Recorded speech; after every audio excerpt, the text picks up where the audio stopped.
Hi everyone, in this video, I will be showing you how to turn off Meta AI on Instagram or Facebook, and is it possible?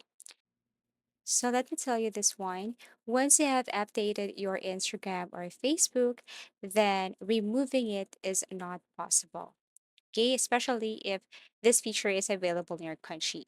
When you go to your Instagram Messenger, go to the search bar, you will see that Meta AI automatically, or even in your search icon. It will appear right here. So you cannot remove this one unless you go back to the older version of your Instagram or your Facebook.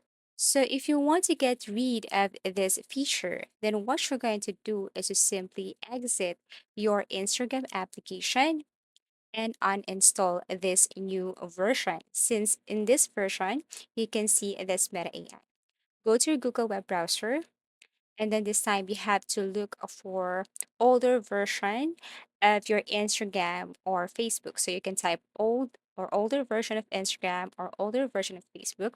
Then you will see different links and website here. You can click the very first link, and then you have to scroll down and see older version of Instagram, and everything is up to you what year you want to download.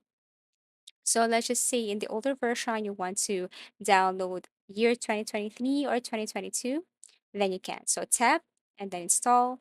And then after that, launch this application. Then you will see that in this version, there is no Meta AI. So this is the only way that you can get rid to Meta AI on your Instagram and on your Facebook. So I do really hope that this video helped you. Thank you for watching and see you again in our next video tutorials.